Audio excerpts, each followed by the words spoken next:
Pour que nature vive. Pour que nature vive. Le podcast du Muséum pour comprendre le vivant et notre planète. Le vivant et notre planète. Série spéciale Océan. Une odyssée avec les scientifiques du Muséum.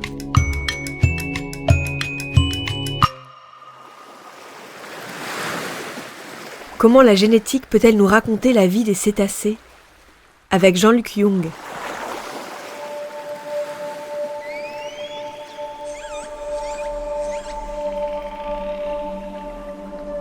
Dans un épisode précédent avec Evelyne Heyer, nous avons appris qu'il existe une coévolution gènes et culture chez l'homme.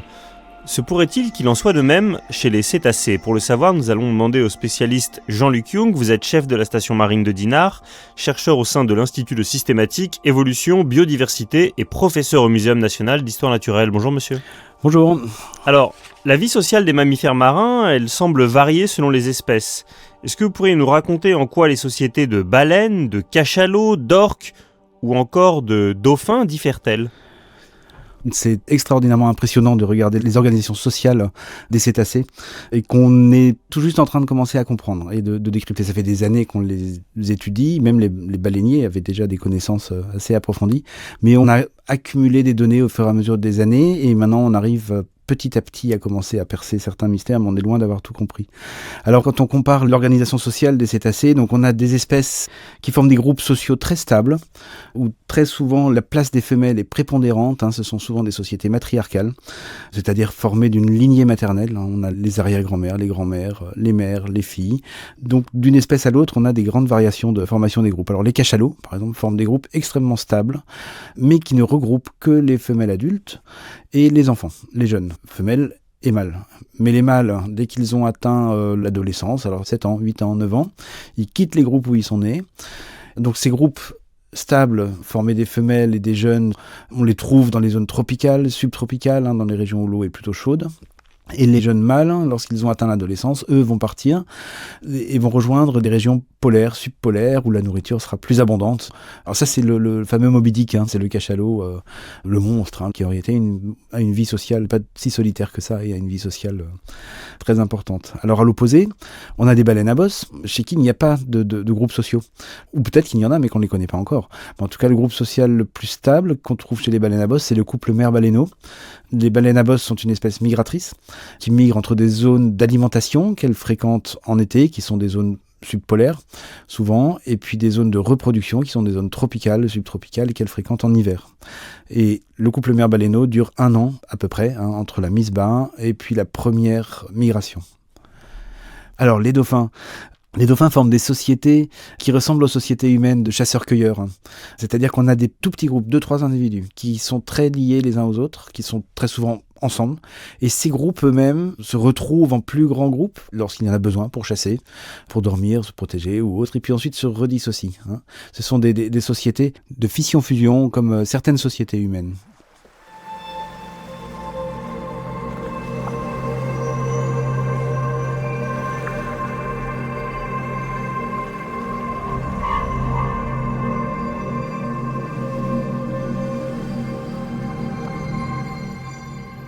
Alors, il y a la question de savoir s'il existe une coévolution génétique et culturelle chez les cétacés, pour expliquer le comportement de certains groupes sociaux que vous venez de présenter. Est-ce que la transmission matriarcale des baleines à bosse, c'est une bonne piste de réponse ? Oui, c'est une bonne piste de réponse. On touche là du doigt l'un des aspects, des compréhensions récentes, donc qui me semblent les plus intéressantes actuellement dans l'étude des grands mammifères marins. Tout ça. On va commencer, si vous en êtes d'accord, à définir la culture chez des animaux, lorsqu'on a des savoirs, des comportements qui sont l'apanage d'un groupe, d'une communauté, d'individus au sein d'une espèce, pas de toute l'espèce, et que ces savoirs ou ces comportements sont appris entre congénères. Alors ça peut être d'une génération à l'autre, ça peut être les parents qui apprennent aux jeunes, mais ça peut être aussi entre des adultes ou des jeunes non apparentés dans un groupe social. Alors cette culture, prépondérante chez l'homme, c'est même l'un des moteurs de l'évolution de l'espèce humaine. Cette coévolution, donc le fait que la culture influe sur l'évolution dans une espèce n'avait pas été mis en évidence chez des espèces animales, même des espèces qui possèdent des savoirs culturels extrêmement forts. Je pense aux primates, aux éléphants ou d'autres espèces. Et on a récemment mis en évidence donc ces phénomènes de coévolution gène-culture chez des cétacés Les baleines à bosse donc, sont des animaux qui font des migrations annuelles entre des zones de reproduction et des zones d'alimentation. Le groupe social le plus stable, donc, c'est la mère et le baleineau. Et donc la mère accompagne le baleineau sur la voie migratoire pendant la première année. Donc le baleineau est né sur une zone de reproduction et donc la mère va l'accompagner jusqu'à la zone d'alimentation et retour. Et c'est en général à ce moment-là que la séparation entre les deux se passe.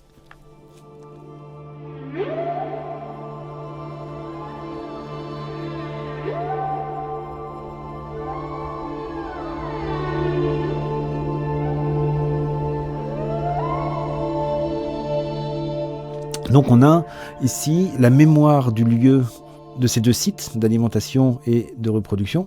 Cette mémoire est une connaissance culturelle. Et elle est transmise par la mère au baleineau. On a vraiment l'exemple d'une connaissance culturelle. Et en même temps, la mère transmet à son jeune, toujours, son ADN mitochondrial. Alors, on fait une toute petite parenthèse de génétique, mais qui ne va pas être trop longue. Oui, on définit ADN mitochondrial. On a donc dans nos cellules notre ADN nucléaire qui est situé dans le noyau, c'est notre encyclopédie en 46 volumes chez l'homme, et qui est hérité du père et de la mère, à quantité égale. C'est la source du brassage génétique. Et toujours dans nos cellules, on a des organites qui s'appellent les mitochondries, qui sont extrêmement importants. C'est elles qui sont responsables de la production de l'énergie quand on a mangé notre petit déjeuner, qui transforment les tartines en énergie pour nos cellules. Donc ces mitochondries, elles sont universelles dans les cellules eucaryotes. Et elles contiennent aussi une petite molécule d'ADN, mais alors de petite taille par rapport à l'ADN nucléaire, et vraiment localisée dans ces mitochondries. Et une spécificité, c'est que cet ADN mitochondrial n'est pas issu du brassage génétique, il n'est transmis que par la mère. Et donc, dans une même lignée maternelle, donc entre grand-mère, mère, enfant, vous aurez le même ADN mitochondrial, quels que soient les pères. Alors, qu'est-ce que ça a à voir cet ADN mitochondrial avec nos baleines à bosse et puis nos voies de migration ? Eh bien, par définition, donc la mère qui transmet son ADN mitochondrial à son petit, elle lui apprendra aussi le chemin de migration jusqu'à la destination de la zone d'alimentation. Et donc, on a une co-transmission là, de l'ADN mitochondrial et de la connaissance culturelle qui est le chemin migratoire. Alors, on a travaillé avec des collègues russes et anglais il y a quelques années. Ces collègues passaient beaucoup de temps en mer de Bering sur le terrain à observer les orques et les baleines à bosse. Une chose les avait étonnés. Donc, on est dans une même zone d'alimentation en mer de Bering et ils voyaient deux sites, donc deux endroits précis, deux îles, distantes de 500 km à peu près. Et donc, ils voyaient que dans ces deux sites, c'était des sites d'alimentation qui attiraient des baleines à bosse, mais il semblait ne jamais y avoir d'échange entre les deux sites. C'est-à-dire qu'ils n'identifiaient jamais les mêmes baleines d'un site à l'autre, alors que pourtant les deux sites n'étaient distants que de 500 km. Donc distance tout à fait compatible avec un déplacement pour une baleine à bosse. Alors on a recherché d'éventuelles différences génétiques aussi entre les baleines à bosse de ces deux sites. Et en effet, on a trouvé une différence au niveau de l'ADN mitochondrial. On n'avait pas les mêmes répartitions d'ADN mitochondrial entre les deux sites. Et la manière dont on a expliqué ça, c'est qu'au fur et à mesure des générations, les mères emmenant leurs baleineaux dans le site d'alimentation, cela crée la fidélité au site d'alimentation. Et la mère aussi est celle qui transmet donc l'ADN mitochondrial au petit. Et donc voilà un exemple de coévolution gène-culture où la culture, la connaissance du site d'alimentation entraîne une diversité génétique particulière et donc une répartition différente des ADN mitochondriaux chez les baleines à bosse des deux sites d'alimentation.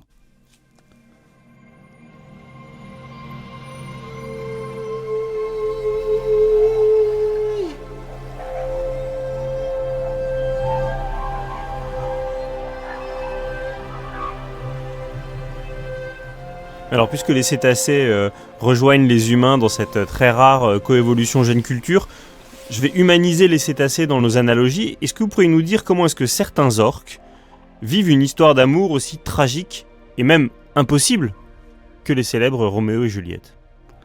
Alors là, je vais vous parler de résultats qu'ont obtenus des collègues. Alors, pourquoi Roméo et Juliette ? C'est pour moi un très bel exemple de barrière au flux de gènes liés à la culture. On a deux familles, les Capulet, les Montaigu, qui vivent dans la même ville, au même moment. Donc, tout est là pour que des individus puissent se rencontrer, échanger, et que deux individus du même âge puissent se reproduire si les signaux chimiques d'attrait sont présents. C'est le cas de Roméo et Juliette. Et pourtant, ils ne peuvent pas se reproduire à cause d'une barrière culturelle. Parce qu'on a deux familles et que ces deux familles ne veulent pas qu'il y ait de couples dont l'un proviendrait d'une famille et l'autre de l'autre. Voilà, une barrière au flux de gènes. Et c'est un peu ce qui se passe chez les orques, je trouve. C'est une belle analogie. Chez les orques, on a ce qu'on appelle des écotypes. Donc ces écotypes, c'est des groupes très différents au sein des espèces. Quand on arrive avec la notion d'écotype, ça veut dire qu'au sein des espèces, on a des groupes d'individus qui sont différents génétiquement, qui sont différents en matière de comportement, souvent de morphologie, c'est le cas ici. Et donc ces écotypes d'orques, par exemple, sont spécialisés dans des chasses différentes et ne mangent pas la même chose. Et ce dont on se rend compte, c'est qu'il y a une barrière au flux de gènes entre ces écotypes et que les orques d'un groupe à l'autre ne se reproduisent pas, que c'est ce qui a amené aussi la formation de ces écotypes. C'est-à-dire qu'on a une stratégie de chasse qui a été acquise par quelques individus. On sait maintenant que ces écotypes sont d'origine de quelques centaines de milliers d'années, pas plus, et qu'ils viennent de quelques individus. On arrive à retracer ça dans les signatures génétiques, dans l'analyse des génomes.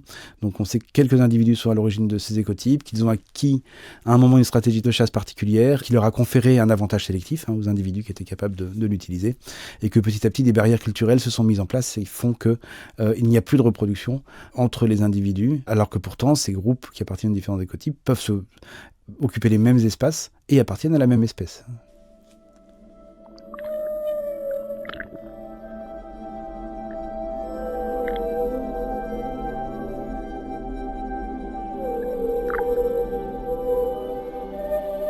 Pour terminer, est-ce que vous pourriez nous dire comment est-ce que des dauphins en viennent à pratiquer une forme d'autostop génétique ? Les grands dauphins, alors encore une espèce étonnante. Là aussi, on a des écotypes plutôt côtiers, des écotypes plutôt pélagiques. On en a en France métropolitaine, on en a en Guadeloupe aussi, de ces grands dauphins avec ces écotypes très marqués. Et il y a une compréhension très très étonnante qui a été faite par des collègues en Australie, il y a quelques années. Donc il y a un endroit qui s'appelle la baie Shark, où notamment on a des grands dauphins qui sont très présents, qui sont des dauphins résidents. Et ils se nourrissent notamment de poissons plats qui se cachent sur un sol qui est très inégal, très coupant, parce qu'il y a des restes de coraux, etc. Et donc aller les dénicher, c'est pas évident. Alors certains dauphins ont appris à utiliser des outils. Donc ils utilisent des éponges, ils prennent l'éponge sur le bout du rostre et puis ils grattent le fond avec l'éponge, comme ça ils se coupent pas, ils arrivent à récupérer comme ça les poissons plats qui sont dérangés et ils trouvent leur nourriture ainsi. Et bien de nouveau on revient à cette co-transmission, donc c'est étonnant, mais dans tous les grands dauphins qui sont présents au même endroit, seuls certains savent utiliser cet outil et d'autres ne le font pas. C'est une culture liée à un groupe au sein d'une espèce, dans un même endroit. Et donc ce qui a été démontré il y a quelques années maintenant, c'est que les dauphins qui savaient utiliser les éponges comme outil avaient tous le même ADN mitochondrial et donc appartenaient tous à la même lignée maternelle. Et donc de nouveau on se retrouve dans un cas où on a la mère qui transmet son ADN mitochondrial, ça c'est biologique, et qui en même temps apprend aux jeunes à utiliser l'outil. Et donc on a une co-transmission de l'ADN mitochondrial et de la capacité à utiliser l'outil dans ce groupe de grands dauphins. Alors on parle d'autostop génétique. Ouais. Vous voyez, l'ADN mitochondrial fait de l'autostop pour être co-transmis avec la capacité d'utiliser les outils. Écoutez, c'était vraiment fascinant, je me garderai bien d'en tirer des conclusions politiques, mais ce que j'ai entendu dans votre propos, c'est que dans le vivant marin, les sociétés matriarcales sont infiniment plus stables, apaisées, et c'est peut-être un exemple à suivre. Merci beaucoup Jean-Luc Young. Dans cet épisode, vous venez d'écouter Jean-Luc Young, chef de la station marine de Dinard, chercheur au sein de l'Institut de systématique évolution biodiversité et professeur au Muséum national d'histoire naturelle, interviewé par Vincent Hédin. Pour que nature vive, un podcast produit par le Muséum national d'histoire naturelle et création collective, avec le soutien du Crédit Agricole et de la financière de l'Échiquier. Pour la réédition du livre Avant que nature meure de Jean Dorst, Robert Barbeau, professeur au Muséum, a écrit une postface intitulée Pour que nature vive, qui a inspiré le titre de ce podcast.